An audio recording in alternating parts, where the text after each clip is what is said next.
Wow.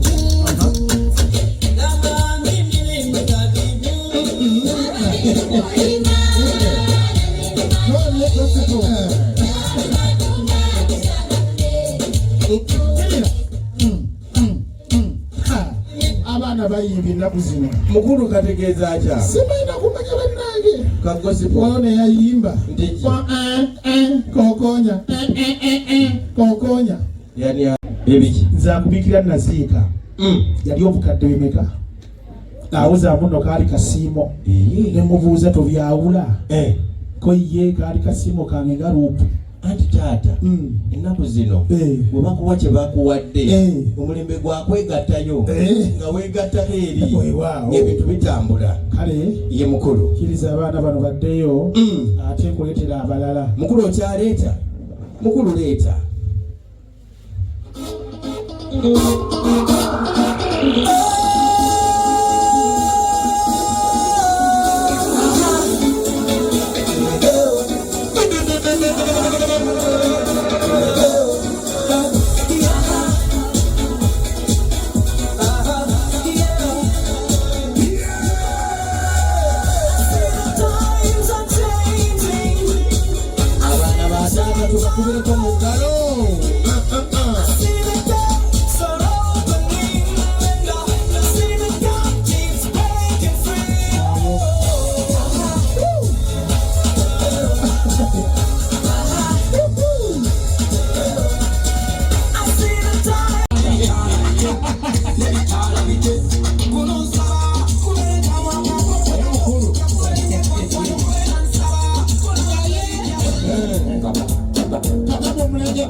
Laba mukulu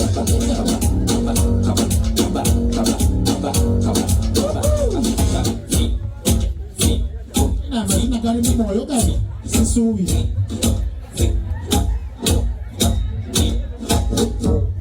Yesu anaatera okudda mulira kale mulunga wano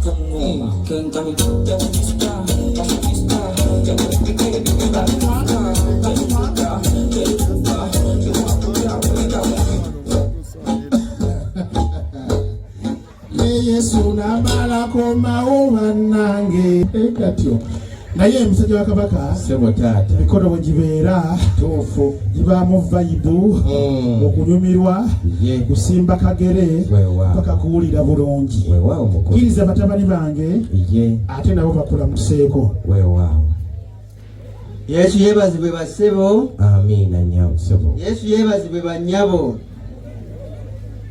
mukulika amakubo sebo tutambudde bulungi mukulika abakubo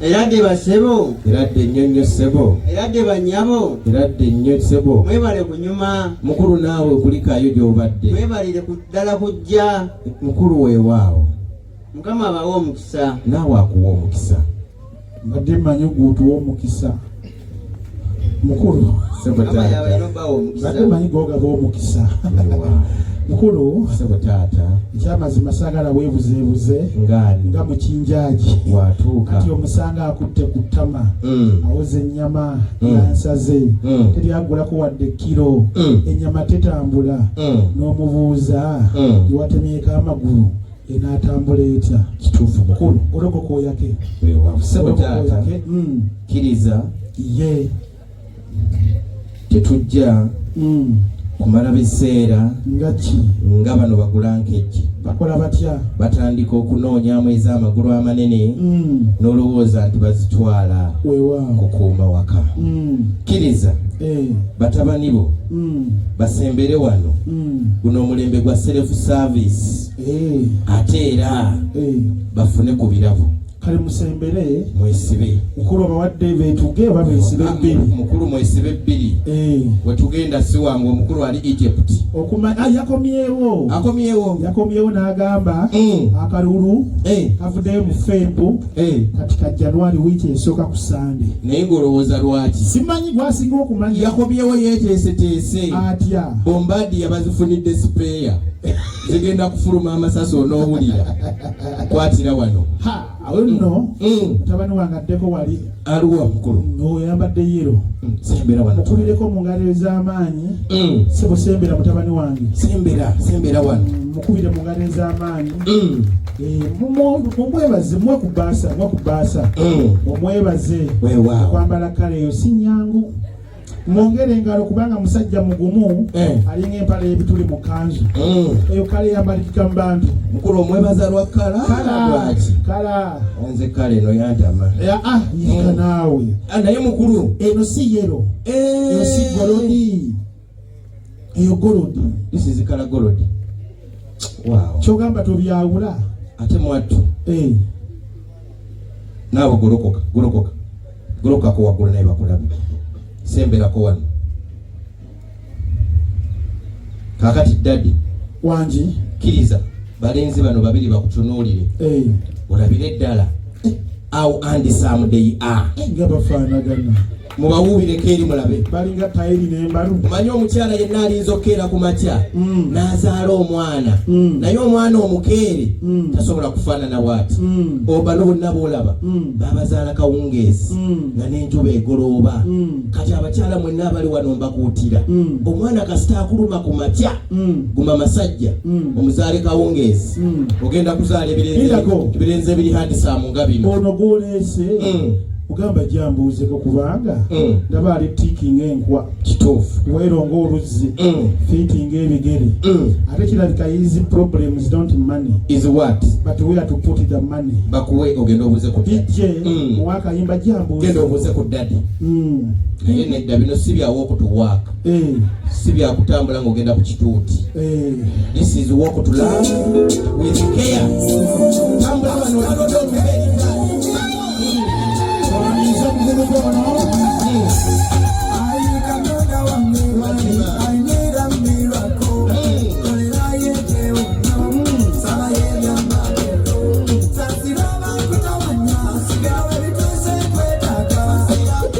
olidde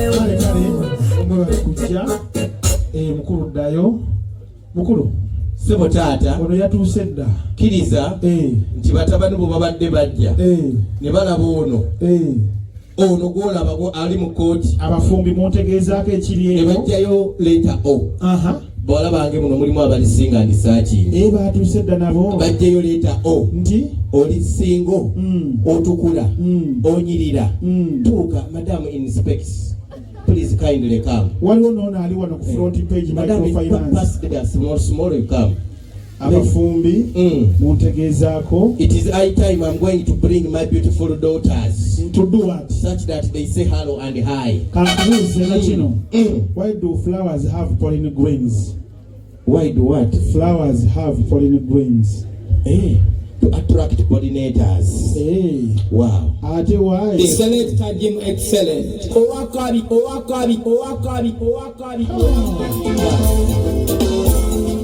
now first switch off. This woman is from UK. She's filled with grace, with power, with love. Yes. Now it is high time. You are going to go and meet the very handsome man of God. You invest in him. You give him power and grace and envelopes and everything. Which song do you like? Warubezaya. Tonight. Which tonight? By Rema. You have decided tonight. It is a song. Okay, now you go there, you get distance such that Uganda does. Now oluzungu lwogera. Ne mukulu. Oluzungu ndoleke. Mukulu ate mukulu gy'oluzungu giggwa. Now give her the song. You go. As told you tonight, Rema Namakula. If it is not there, which song do you want? Another song. Introduction. In the introduction song. Like what? Onkuba? Yes. You go now. But remember, we came with your husband. Now let him see that you have Mado. Give her the song. She goes. Wow. Any song we go. You know people from abroad. She's not good of the weather. They are from London College. She's doing the envelope like this. For what reason? Good weather, what? Maybe good weather. Wow. Conducive for introduction. Now, beautiful. They're going to give you a song. Feel free, feel happy. It is a day for happiness. Worry not. They give you a song. Is there money in your bag? Let me keep the bag here. Yes, okay. The phone is for iPhone. Does she trust you? The phone is for iPhone. Bring it here, keep it also. Okay. Now give her a song. Any song. Move slowly. You go.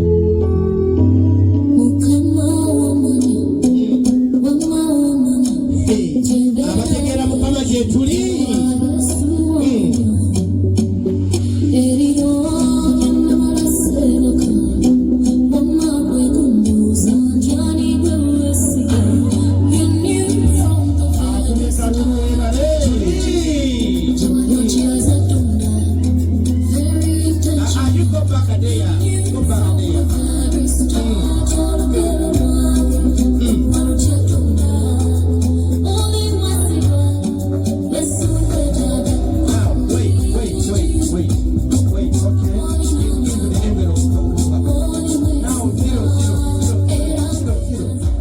Daddy, in our culture, when we are giving out gifts to men, what do you do? Who are handsome like this one, you kindly kneel down.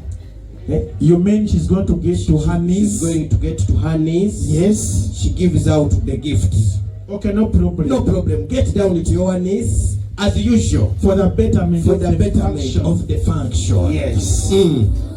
Wow. Mr. Handsome. Great. Wow. Okay. Now, hold him in the hand. You escort them very slowly. They give you a song, you go. Others you follow. Thank you so much. Beautiful.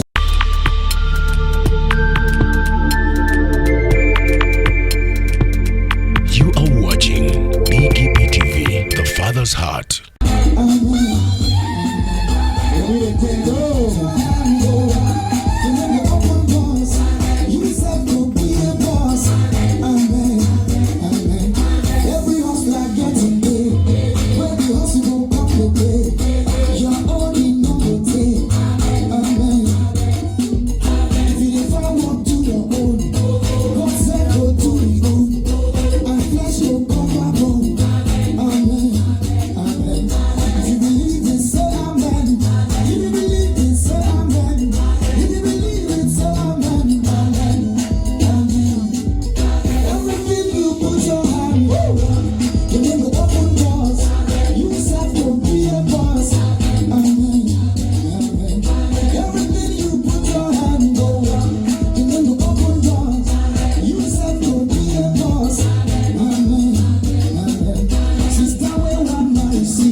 Tukubereko mu ngali z'amaanyi. Mukulu. Sebo taata. Kiriza atono. Ye tomulabye. Aliwo mukulu. Ng'adigida. Ali. Nsaba dijjano ye 360 awo. Nkulage mwana wange gwe nsinga okwesiga. Era yatereka ebyama byange byonna. Bambi. Ebyawano. Weewa. Sekuyitale. To me.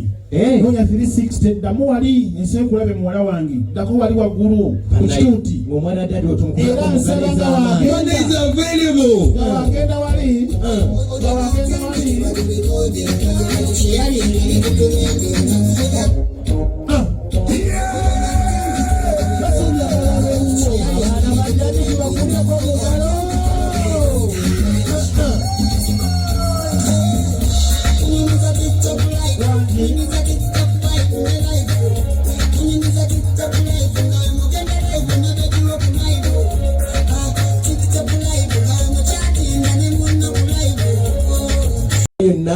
abana omutwe nga gwa open roof olamboti balabe olamboti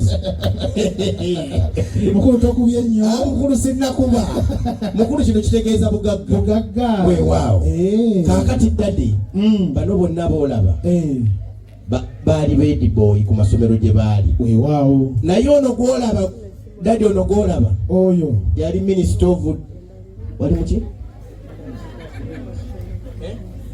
Minister of Defense. Era tukulabiddewo ne defense enviri ye nezisobola. Taata omulungi ono kkiriza yali wa music dance and drama. Wow. That means bonna baali bedi boy ku masomero gye baali. Wow. Kati kkiriza baba wakayimba bagende basisinkane ku bedi gaali. Tewali buzibu. Selector. Tugenda nga tudigida. Banji daddy.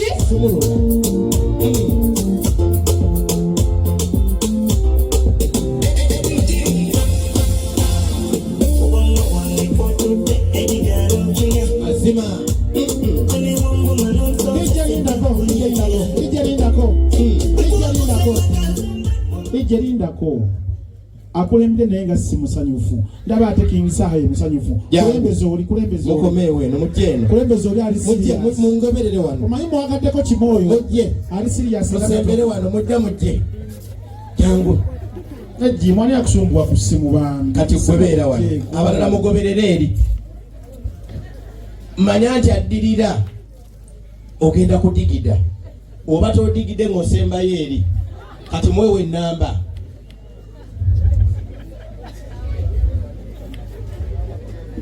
otyo kale kati sumulula tulimbe King Saha amma webereremu katukaddemu gumu kaddemu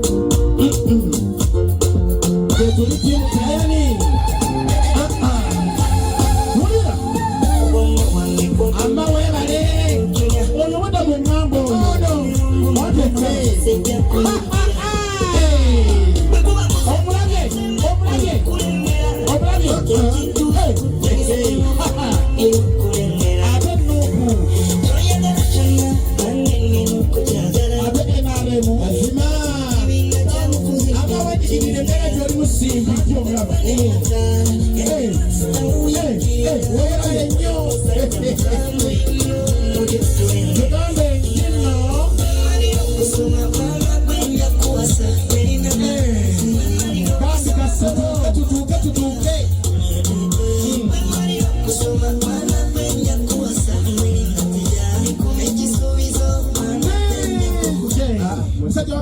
Sebo kulikayo mu crusade dadi tulonchi ya Pastor Bugembe kituufu ajaguze emyaka 2 mu music industry Bugembe wabaddeyo ku Serena mukulu nabaddeyo kayimba kyaka asinze okukwata omubabiro Pastor ke yasinze yimba bano ke basinga okwagala ono yabaddeyo deka akakugambe kayimba ki pangira akawala ako kaliwa lindako kajeyo lindako kejireyo soko kajjayo mayinze bapita mpanga kajjayo kugambe utu kajjayo soko jjayo galubindi wetegereze bulungi gikwase oli best man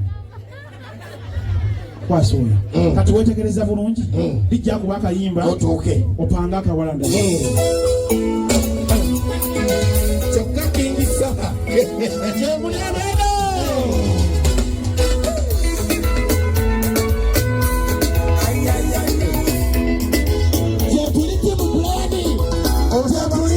Pangira kawalako,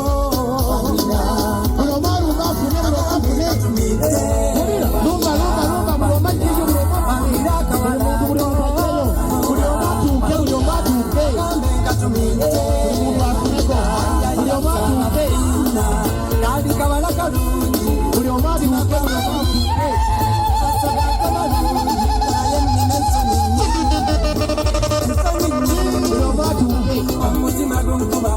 Bijalindako mukulu musajja wa kabaka sebo omumbuga nze siina buzibu ngenda bapangira ki abaana bange kituufu naye nazzi kuno kyawasanga omukazi yenna Buganda bwabanga mutwalo era yaguwangayo yakolanga ati nawanga akaana akawala kati nsaba buli afunye muwala wange nga simukuwadde oyiteko mu maaso gange wano mukulu olwo atafunye bwato bwabeera owekisiraani bwatyo Dr. Lumba atunda ente Dr. Katuuke n'agola embwa nawe tuuka buli muntu afune oyiteko wano mu maaso Petero tuuka Lubongo yayanguwa buli omu afune Lubongo ya kiki ani atafunye Lubongo ya kati buli afunye sebo oyita mu maaso gange nikwasa muwala wange mukulu nange nfunye ono bapasita nga webali abasumba mutunule eno sebo Lubongo ya amma wegolokokere sebo Lubongo ya akati fena tutunuleke eri taata mutunule eno gyendi nemwangwe n'enkuba ejja otyo kati buli afunye muwala wange ayiteko wano ampa omutwalo mukwase mu butongole serekita abawaka eri byabwe asooka jangu mukulu tusookedde wano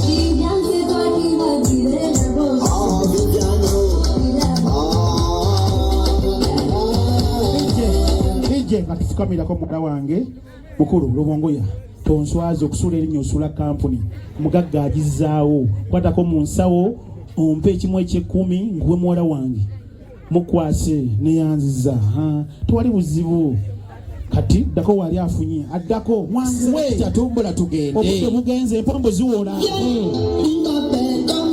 addako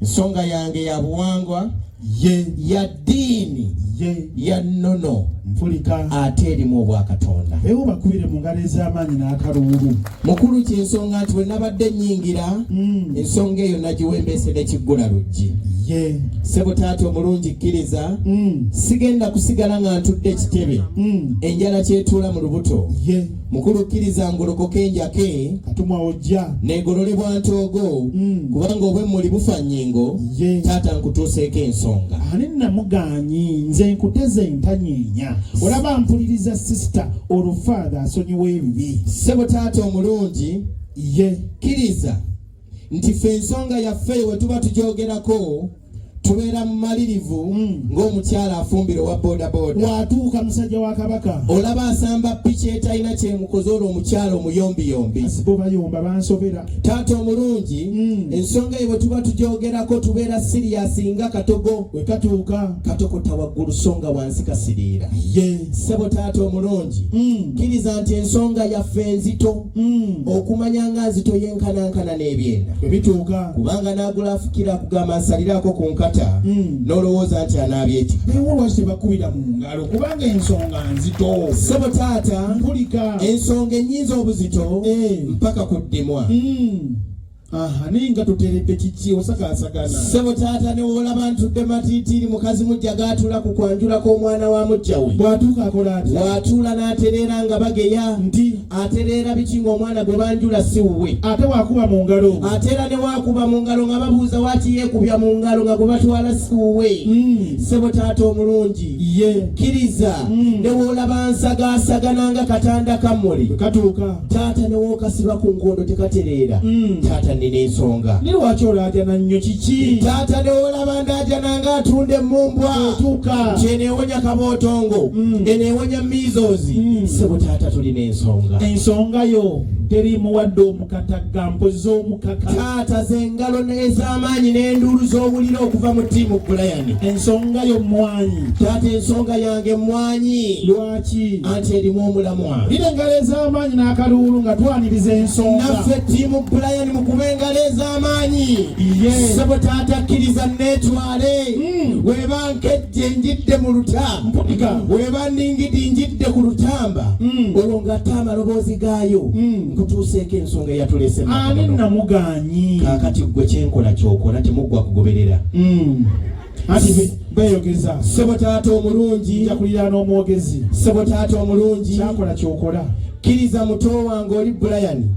Taata yantinyaatinyizza okulaba nga nnyigiriza zino mayiro 9. Ssebo taata Brian Kasa yawezezza emyaka egy'obukulu 18 n'agamba nti kyekiseera ayayuye ennyo ayanukula omulanga gw'okubeera ababiri. Ssebo taata mwana mulenzi oyo gw'olaba yataamye buyuki ekipayopayo ng'anoonya kamuli. Nogwayise naye akola dduyiro. Okumanya yabadde azuuzuuma nnyo ng'enjuki enkubeko. Taata baatugambye nti akamuli tujja kukasanga wa. Wano wennyini emasajja. Ssebo taata nkuba embeera y'akaama ako si mulala. Ani oyo? Oyo ye ssenga. Kyami wabiri. Balungi nsiiti. Asengeka ensonga z'abaana ab'obuwala. N'abaana ab'obulenzi abawezezza emyaka 18 mu luggya muno. Kyakola ky'okola. Tusimba mukono ku nsonga. Naye mukulu kati tukyuseemu. Kubanga eby'emikolo si kikwate. Kale twasomanga edda nti kaatesiti. Putest. Jjajjange yaŋŋamba nti enkola y'omutwe ekuwa ensala oba ensanirira. Teri wa kiwalaata asala kisuusu. Wano wozze masajja tulinawo baganda ba John Black bakasiru. Kati nsaba oyo sisita mpozi abaani oyo siisaani. Ono siisi. Byoyogera abivunule mu sign language. You know how to interpret the sign language. To translate sign language. You stand there. Ne bakasiru bagoberere. Stand very well. Kati kyayogera kyovunula mu sign language. Ojja kulekerawo goberera. Ssebo taata omulungi. Linda ko oyo taata mumpi ate nze ni taata mulungi. Ssebo taata omulungi. Yaŋŋamba nti nja kusanga ng'otudde mu yiyo eyamugula. Mukulu ng'oteredde bubya kubanga obuubo bwonyoka. Yaŋŋamba nti Kasa tuli kusanga ng'otudde mu ntebe. Kyogamba nga nteredde busumbi kubanga buli ku bukyama. Mukulu ng'oli tukwatibwa ekisa n'omutumyaye ye buli nkaayi. Madinisa zone n'atujja ku ggwagi. Kaakati ono munkubireko mu ngalo ez'amaanyi akopye bulungi. Kaakati nze nfukamidde gwe weesibye ekikondo ky'amasannyalaze bakuteekeko solido yake. Ssebo taata omulungi mpulika yaŋŋamba nti wendituuka wano nja kugamba nti P.O. Box aliba Madinisa zone ng'atulindiridde era ogojja kumutumyayo ajja lusimbe luloke sinakindi okukiraggala by'ekyengera. Era engalo ez'amaanyi n'akaluulu ng'omaliriza. Maliriza mpulye. Ssebo taata okuggyako enaabantaanya egobesa omuppi nandikusabye neddireyo mu nfu ngambe y'akamyu nindirire ku mulungi ssenga. Era engalo bassebo ne bannyabo ffe baani Team Olivia abafunye abagenyi olwaleero.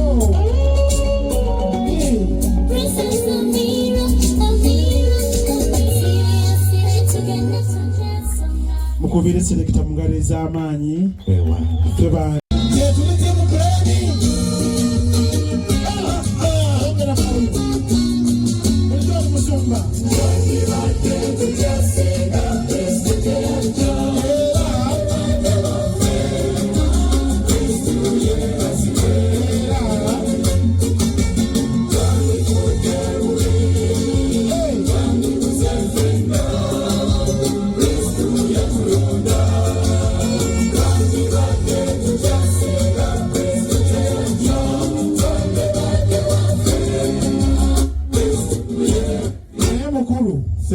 singa wali father misa yote yalinyumya mukulu yalinyumya uyengaleza amaanyi okuva eno.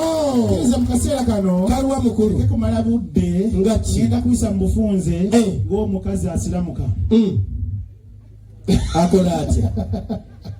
Hati Yesu wa tayiri just shahada ng'asiramuka. Kiriza mu kaseera kano ekyamazima obudde buntwala mbirombiro n'omukazi ampita nti small where are you? nga tojja mukulu ng'ayita gwe omanyi nawasa omuyeekera eyo omukazi mutujju owuwo omukazi ankuba ng'olabye nandibadde munene omukazi kyankola akozezzaamu kkiriza mu kaseera kano mukulu tebasenga mukulu nga tonnabaleeta kkiriza buli atuwerekeddeko ku mukolo guno omulungi senga ojja n'osalawo nti owerekereko Brian Katonda agenda kukuweera kubanga okoze obulungi.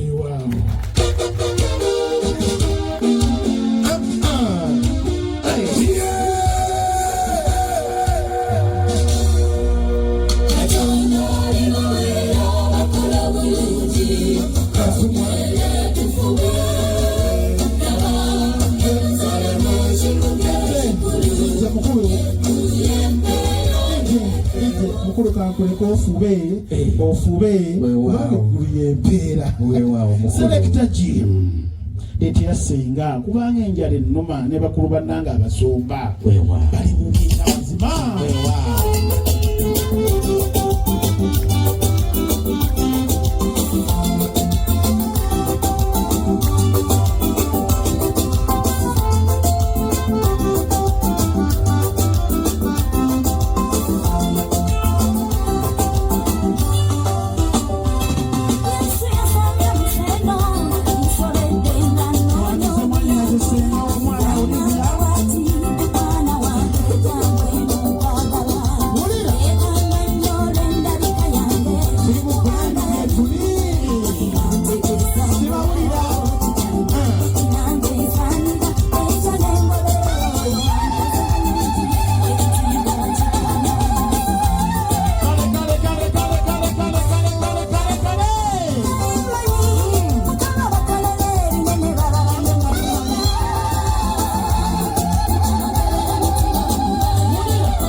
Yongeza paka mu zero weewaawo kale kampuli ekungalo ez'amaanyi ezaniriza abasenga abalungi ebakakana abasenga batuulirawo bantu bakulu ate balina n'entondo emyaka gifukamira ku ndongo mwannyinaze omubwati Salongo Nalongwa Salo kuba Museveni anjagazaaki sirabira nkubira wa minisita ate sibwagala Museveni wakikyannemeddeko ayinza okuba nkugumulako gufu asaagala bifo nze ndi bulungi mukulu anti awulidde mbu omukazi akuba ayagala kusindikira akutaasa mukulu kkiriza ye mukulu kaseera kano ye mwannyinaze singa w'omwana Olivia ababuuzeeko mwannyinaze omubwati Nalongo wa Salongo wangi Salongo oli otya kasagalira ng'enkuta ya fiya ndi bulungi Salongo nange ndi bulungi obadda nno nkulingiridde ntuuse Salongo otabadde tufunye abagenyi era nsaba obabuuzeeko obaanirize emasajja sanso balaba bassebo ne bannyabo nkale basenga kamaafe yebazuuyi bannyabo ne basse aweebwa ekitiibwa senga era dde bassebo era dde ennyonnyo senga era dde bannyabo sanyusa okubalaba nkale senga nkuliko amakubo senga walagirira bulungi amanyinaze wangi baaba ddamu ombuuliza abakyala abo bankolera nnyo nga bali wansi awo ddamu obabuuze era obaanirize nsanyusa okubalabako bannyabo Mukama yeebazibwe bannyabo. Amiina. Eradde bannyabo. Eradde senga. Musulayo mutye bannyabo. Tuli bulungi senga. Mukulika amakubo. Twagayiseemu senga. Kale tobafiirako nga covid. Weyatufiirako mu lockdown. Ye wali luddawa mu lockdown mukulu nali mu kyalo nga nnima mwanyi. Mwanyi veeko yagudde ebbeeyi. Kituufu. Wali awoze mwanyi terimba naye baaba.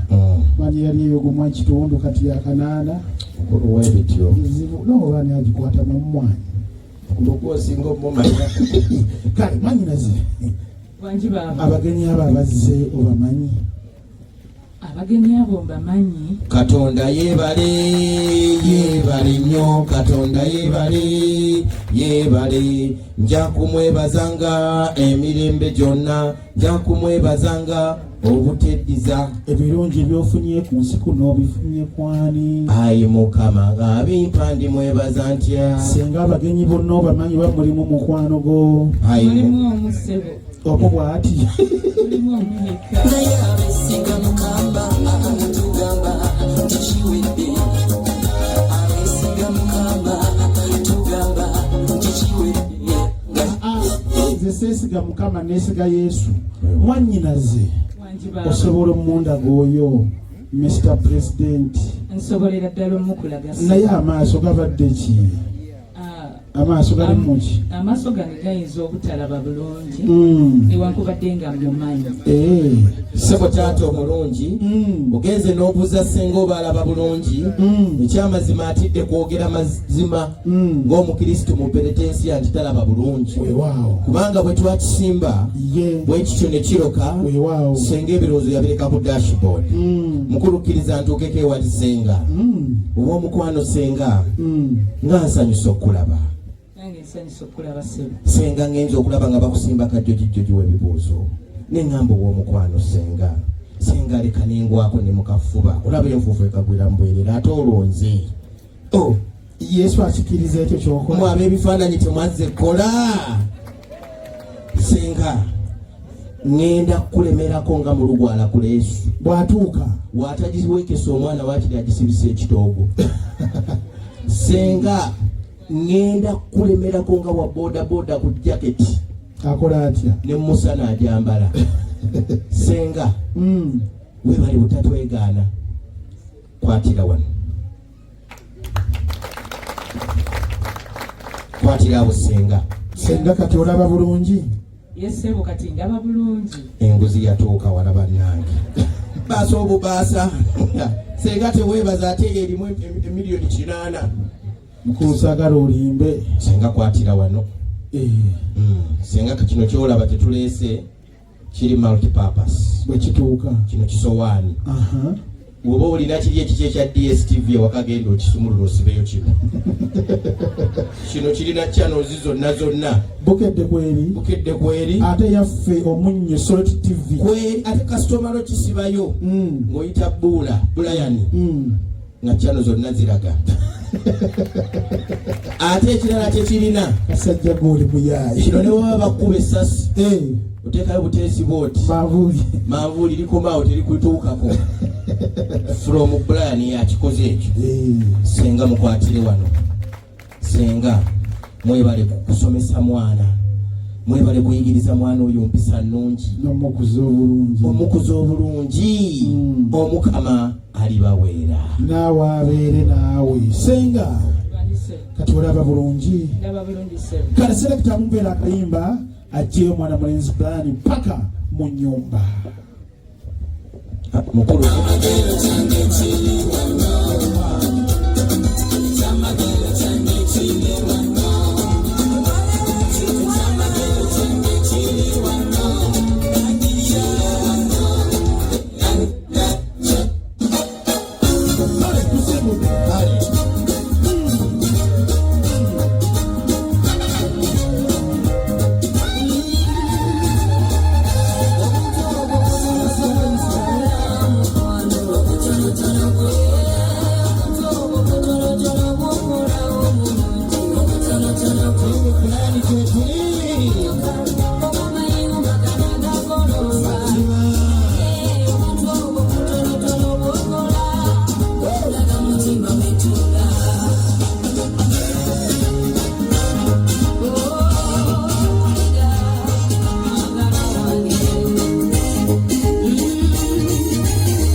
mwezi kisibuka chango ulilembe amaule mumugenzi kekele yazala tata wange buyondo akasimba wakasinde tekasimbu mazima bebi mama chebita bitulanje chanjoni olukaka mulengera bwenkana membeno kukoleyo amaaso moji tumulese nanta bipingwa tumulese ndirengareza amanyi musata tumulese kyogamba olesereta o tata ndesereta o otegeza ki o omufumbo o omuterega o omutebi o omuti ogubala ensimbi mukurengareza amanyi n'akalulu olesereta o omwana wa Muteesa tebuli swalizo mwana wa Muteesa towatuuka wasiwawulira kulya timulani gyetuli omwana wa Muteesa leeta omwana wa Muteesa leeta omwana wa Muteesa leeta omwana wa Muteesa omwana wa Muteesa omwana wa Muteesa akola ki agwa mu bibbo kabaka tawaswa akola ki kawaka oyo tawaswa ono gwolaba gwolezi akubankana ewo bakubire mu ngalo ez'amaanyi n'akaluulu ono gwolezi okumanya wanjawulo era teyeebaka akola ki awummula wamma omumanyi kabaka bakongera engalo ekisembayo kiddemu obukadde 5 kuwe ne poloti ya taate ono wane masajja n'ekyapa nsaakirina kabaka ono gwolezi tafa akola ki kiddemu ekyo akisa mukono yonatuuse nsaba ddadi oddeko waggulu weewaawo olage abataka nti beene kwali ku mukolo weewaawo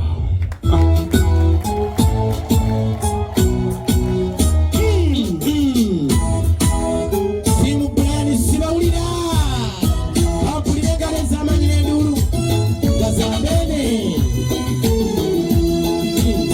abakamunyango okola batya ebakwekona ate abalabe abalabe bangi abakulwanyisa naye gwe kitiibwa wazaalibwa nakyo omwana waani mwana wa Muteesa gwe luwangula ayi Katonda kumakala wangala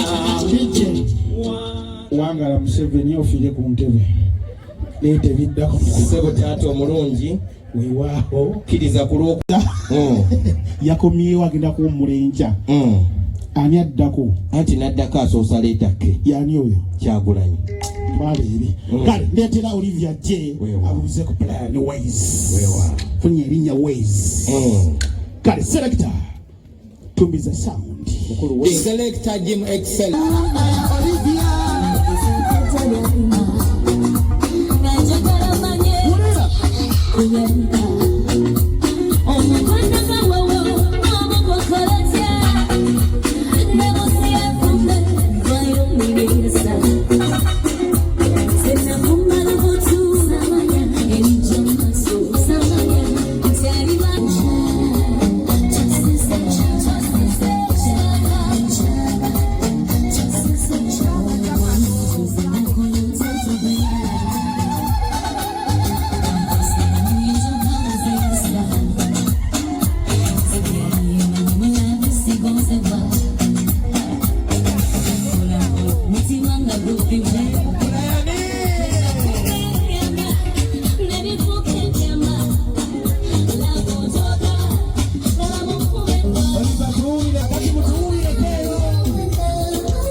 kasita omuto saba bulani asooka addako eri alengeze bakyaliibwe ku mwana gwafunye ndaba abeeri tebamulaba Brian jangu jangu embeera eyo abeeno gye tuli jangu Brian genda obugambe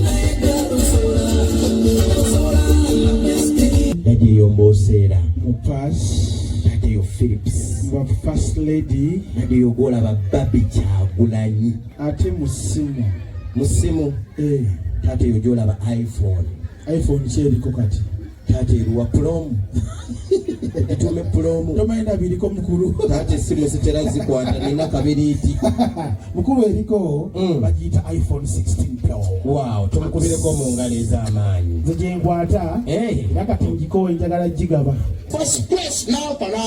ani ajagala Mr. Lorenji kuwe iPhone nze nyite kale Metro nimpeera akadokooli muwala wange ekubye mubuuza kubanga embeera zinakuwadde omuzindalo ogusigaze ne Metro kiki switch on mukwatire omugagga tabulako omugagga munne maidoto oli bulungi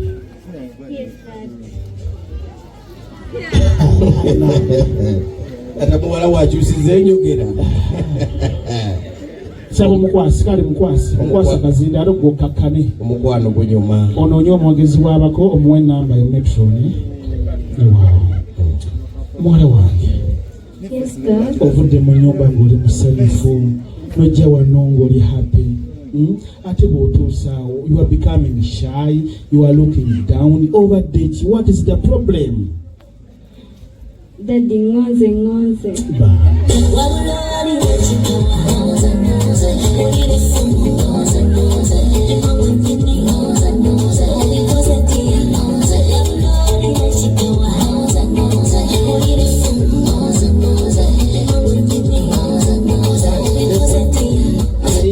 Lindako Olivia golooza waki Brian mu bakyala bonna ab'ekyaki beyasoma nabo ba Ogi asazeewo n'abaleka ebbali n'agamba nze ngenda ne Olivia olowooza lwaki kubanga siri regular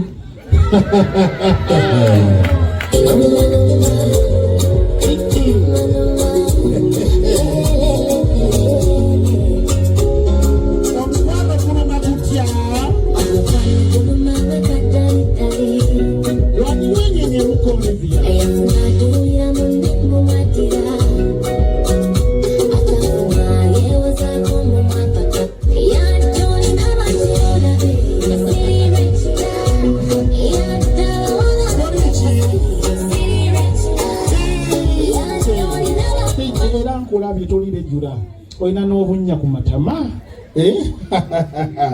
musajja wa Kabaka abunnya bunnya ku matama akola atya agenda afuwa effirimbi ajja bufuna muwala wange yogera nnyo come on njagala vibe. Yes, I want you to be vibrant.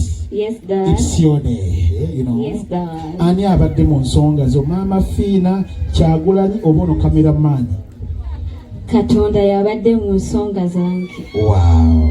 So Mama Joli Tata Jali Nange Jenga Takumira Mpera Jusi Jali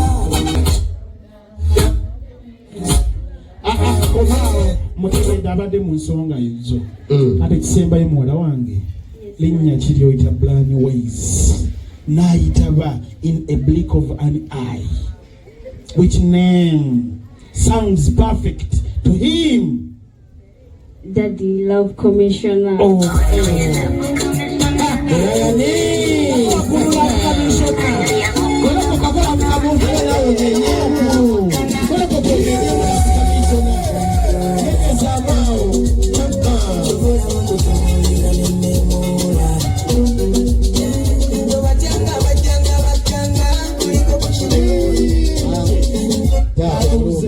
Tusagala kulwana agala kujja wano kuwahaga muwala wange abadde kimwana mulizo kati Brian kiki kyabadde babuwanye mbulavu commissioner biki kati gwoteesa ati Oliver Manjaki mane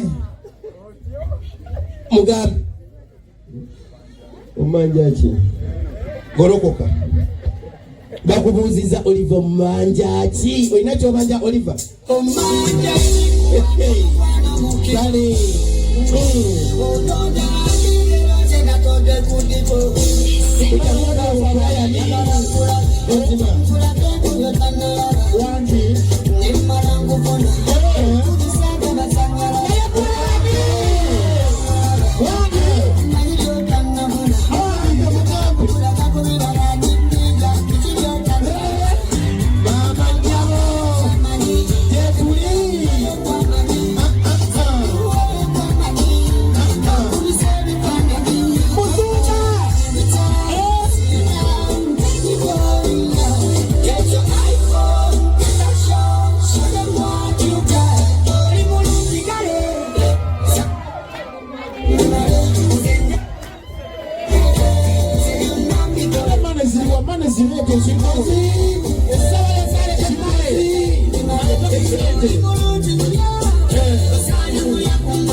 Dakeri wansi akayimba bakaddemo otulage ku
mama kayimba takategerako nonya lindako mama nonya akayimba kaja mu myaka je konna twalyako bye twalya ebyasigalira byamisa omulaba mama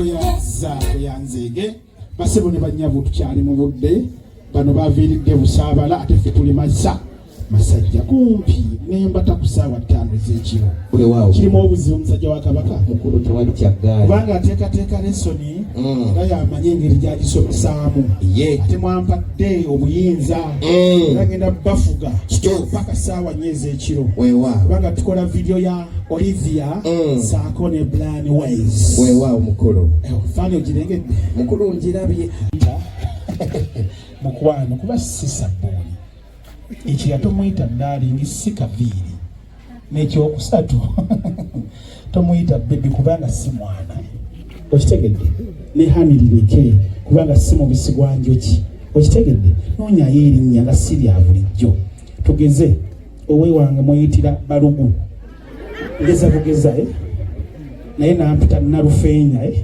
amba noonyayo amannya bwe gatyo ng'obuuza ku mulenzi oli musirike laava etandise.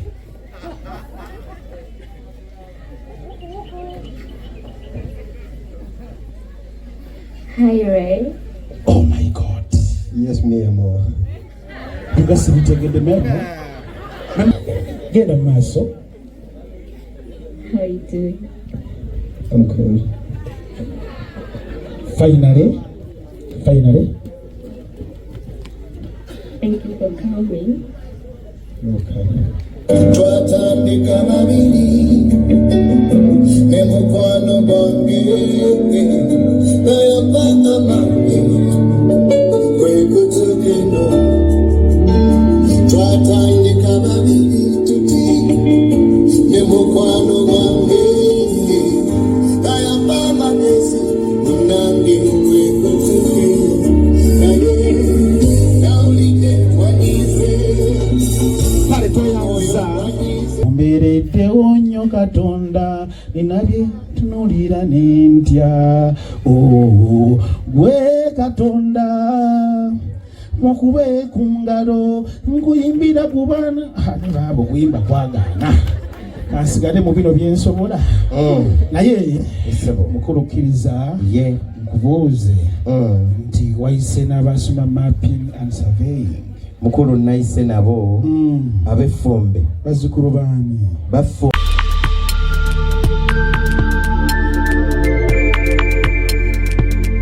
You are watching BGP TV, the Father's Heart. Tekulina buyiniko mukisa gwa Mukama kwampadde nkimanyi obadde okimanyi nti osobola okufuna event planner and manager okuteekerateekera omukolo gwo gwonna kati osobola okumufuna nga mulokole obutafuna stress yonna. BGP Events be bantu abatuufu oyagala kekisi ebifaananyi ebirungi ne vidiyo motoka z'abagole mu bika eby'enjawulo jangu tukuyambe tukola decoration ali ku mulembe tulina bridal gowns ne changing wear obutebe tents abafumbi abalungi saako PA system ekyuma ekisunsula obulungi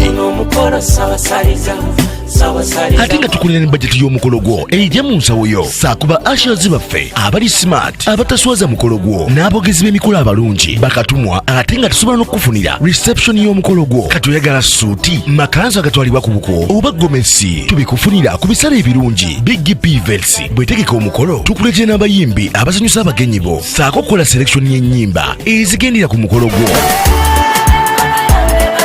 Esimu 07758681 oba tusange Facebook page yaffe oba Twitter, YouTube ne Instagram. Blessed Charles, Blessed Gospel Promotions, BGP Events. Twewaayo for excellence, flexibility, time, integrity and hard working.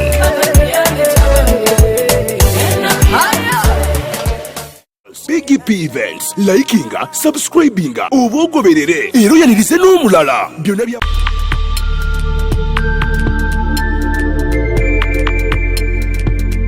You are watching BGP TV, the Father's Heart.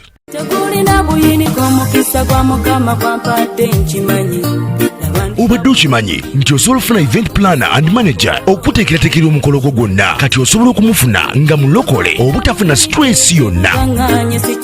Big GP Events be bantu abatuufu oyagala kekisi ebifaananyi ebirungi ne vidiyo motoka z'abagole mu bika eby'enjawulo jangu tukuyambe tukola decoration ali ku mulembe tulina bridal gowns ne changing wear obutebe tentisi abafumbi abalungi saako PA system ekyuma ekisunsula obulungi ate nga tukulira ne bajeti y'omukolo gwo ejja mu nsawo yo saakuba ashers baffe abali smart abataswaza mukolo gwo n'abogezi b'emikolo abalungi bakatumwa ate nga tusobola n'okufunira reception y'omukolo gwo kati oyagala suuti makanzu agatwalibwa ku buko oba gomesi tubikufunira ku bisale ebirungi. Big GP Events bwetegeka omukolo tukuletera n'abayimbi abasanyusa abagenyi bo saako okukola selection y'ennyimba ezigendera ku mukolo gwo. Essimu 07758681 oba tusange Facebook page yaffe oba Twitter, YouTube ne Instagram. Blessed Charles, Blessed Gospel Promotions. Big GP Events twewaayo for excellence, flexibility, time, integrity and hard working.